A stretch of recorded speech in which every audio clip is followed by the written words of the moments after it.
let's say you have a rectangle where the length to width ratio is, oh, I don't know, let's go 3 to 2. Is that okay? And let's say we know that the perimeter equals 12. Okay? So, let's do it the way that we would know how to do it. How would we approach this? Draw a picture, that's fine. So 3 to 2. So the perimeter is 12, correct? And our ratio is 3 to 2. So I'm going to change this, I'm sorry. Let's make it 4 to 3. I'm sorry. This will make it better. You guys will love me for it. So 4 to 3 is our perimeter, or 4 to 3 is our ratio. So how we had looked at this, we went 4x plus 3x, yes? Equals 12. So then this would give us 7x equals 12. X equals 12 over 7, right?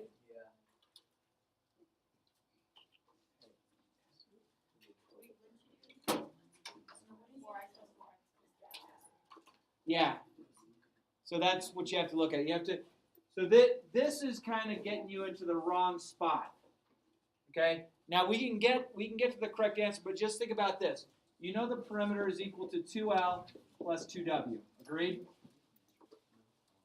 And so if you knew that you had, this would have to be perimeter equals 2 times 4x plus 2 times 3x. So then the perimeter is 12 equals, was that 8x plus 6x, which now that's what, 14x? What is the question? You have to solve for the... Just get the length, the actual length and width. So that becomes what, 6 over 7? What has to take place to this in order for us to get to 6 over 7? Huh? Yes, I heard it. Yeah, divide by 2. So this is like the length and the length, or the width and the width. You got to think of it that way. So this would have to be divided by 2 in order to get to, and if I divide by 2, that becomes 6 over 7 times 1/2. Oh, wait. No, Sorry, all right, so boom, that gets me to the 6 over 7. So you just, the one on the test, it'll make sense if you go back to it and you're like, let's just pretend you came up with answers like 60 and 30. And it was telling you the perimeter, and you're like, wait a minute. If I have 60 and 30, and the perimeter is listed at a smaller number than that, or a different number than that, what would you have had to have done in order to get there? So think about when you go to do the problem, like let's say you come down to, let's say you came down to the problem and you found that the length was 20 and the width was 10 of a rectangle. And then you would have to realize if you were doing the perimeter, it would be 2 times the 20 and 2 times the 10.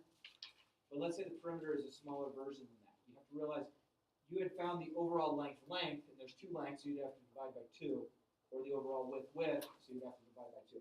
It'll make sense when you see it. I'll just tell you, it's the very first question on there. So like when you go to do it and it tells you, hey, here's the perimeter, and you solve it the way we did, 7x and 3x or whatever, it's going to make sense where it's going to stick out going, wait, this can't happen. Oh, wait, this becomes blatantly obvious. I need to divide by 2 in order to get my answers. Yeah? So you recommend you do like that one, you add it, and then you divide by 2? So let's say we came down and we knew that the perimeter comes out to 40 inches. Like that was given to us. But when we go and we solve our answer, and let's say it comes out to,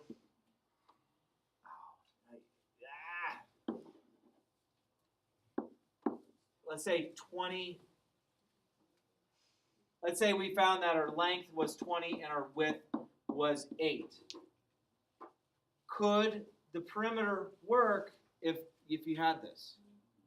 No, because 20 plus 20, because perimeter is equal to 2L plus 2W. Okay? And if I fill this in, this would tell us then we'd have what? 40 plus 16? Actually, I gotta make it to. I can't come with it off the top of my head. I'm sorry. It's going to be obvious when you get down to the length and width that you find with the problem that's given that it will not match up to this unless you divide by 2 because you were given the overall length. Yeah. I'm kind of confused why you divide by 2. Because when you're finding the overall length, think about what the perimeter equation is. 2L plus 2W. And then they gave you a scale factor ratio. So we had the 2 that was always there. That's like double. So when the way that we're doing it, the way I had shown you originally, you're actually finding the overall lengths. So the top length and the bottom length, and the overall widths. So it's like 2L equals 20. So you get rid of 2. You basically when you do it the way we did it, divide both the answers by 2. You got the correct answer. So that's 1. Yep. We good? It will be so blatantly obvious when you get to it. Yeah. Okay, so, okay, I don't know how to word this, but basically, you know when you have a rectangle, right? Rectangle. And you have like 2 side lengths. And, but if you put a scale factor to it, it's gonna like completely change the area of it. Like it's gonna be not even just like doubled or Right. whatever. The scale factor of an area is not. But with perimeter, it is. It is. Yeah. Okay. The scale. So we haven't gotten here yet, but we will. The scale factor is the squared of whatever our original was. And the reason it's the square of it is because it's 2-dimensional, length times width. So you get square feet. Okay. And when you get to 3 dimensions, it's the triple of the original, or the third power of it. Okay. But you guys, that's like 2 math classes from now. 1 for you. What else? We good? Sawyer doesn't want to take the quiz today because, he acts like he was Sawyer, say it. Hurry up. No. What do you guys? No, I don't. I don't know. He doesn't want to take it. Alright, can have it. Sawyer would be like, if people are drowning, why Oh, can't that's they the just scenario? drink the water? It'll stick out completely. If you did it with 2x plus 5x or whatever, once you work it out, the x, you'll be like, oh. Yeah, so you had the length that was like, let's say you had 5 to 2, or let's say we had 7 to 5 or something like that. 7 to 5, 7 to 5, 7 to 5. So let's say you found that x is 2, so that becomes 14, and this becomes 10. Divide each group. You plug the x back in, then you have to divide it. All right, yeah. I would. It'll be so obvious once you do it.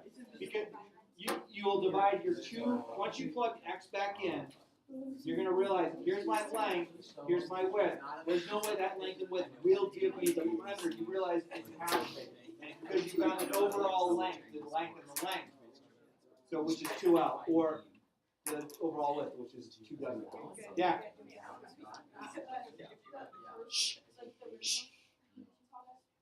So you divide that one by 2, but the other one you don't divide by 2. Right. So it's only in the case when you're dealing with the perimeter that you're going to have to divide by 2, because once you had found your variable, like you're going to probably plug x in. So you have 2x and 5x, or 3x and 7x, or whatever the ratio is. And then when you go and find it, you're going to realize there's no way this length and this width, once I plugged that value back in, would work. And then you realize you have to divide by 2. That way the perimeter will work. Yeah. After you plug it back in, it divides by 2. So after you plug the x value in, after you plug the x value back in, that's going to give you, so let's say you've solved it, you have x equals 10. And you plug that 10 back into here, and it gets 30 and 40 or something like that. Then you have to realize, oh wait, the whole perimeter is 70, and I already have 30 and 40, so how the heck that's where you divide those in half, because it gave you the overall length and the overall. It's like the very, very last step where you're like, sweet, there's a length and width, and as soon as you look at it, you'll be like, there's no way that's going to work. That's why you have to realize you have the whole length, the length and the length added together. Yeah. Well, we still have to do the 2. The 2x and the 3x and the 2x and the 9x. Do it just like that. Twice, like, You just do it the one time. is it your line area? Once you plug your X answer back in, that will find it. You'll get that.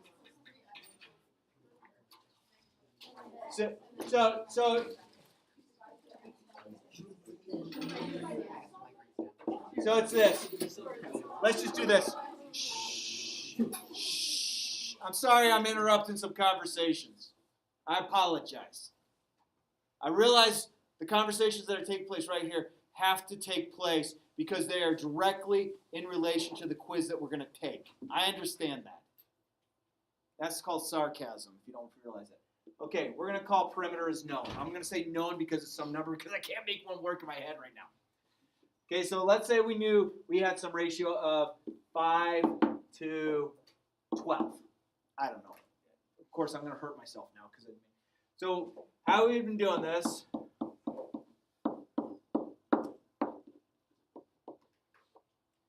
Okay. So then we got to this. We got to this. I'm waiting for the kid to say what is known. It's some made-up answer that we don't have. So once we get to this, once you go and you take this and you plug it back into here, because this would be 5 times known over 17, that's going to give you something. And then this will be 12 times known over 17. But then once you, we don't know what this is. We don't know what this is. Once you get to this point, you're going to be like, oh, this and this can't equal this. Because I found the whole length. I found a length and a length, and I found a width and a width. And what the answer that they're giving you is this, is the length plus the length and the width plus the width. So if you divide this answer by 2, you get the individual length. If you divide this answer by 2, you get just the individual width. And then you'll realize that'll work. You got to trust me when you see it. You would have caught it originally if you had paid attention going, wait a minute. If the length is 10 and the width is 20, and we're given this perimeter, there's no way this 10 and 20 should work. But if you divide by 2, it's gonna stand so clear out. So we're good. All right, I need the review. Make sure your name's on it, and I need. And I'll just do this. Let's just pass them on forward, and I'll put them right here. But we'll take care of that.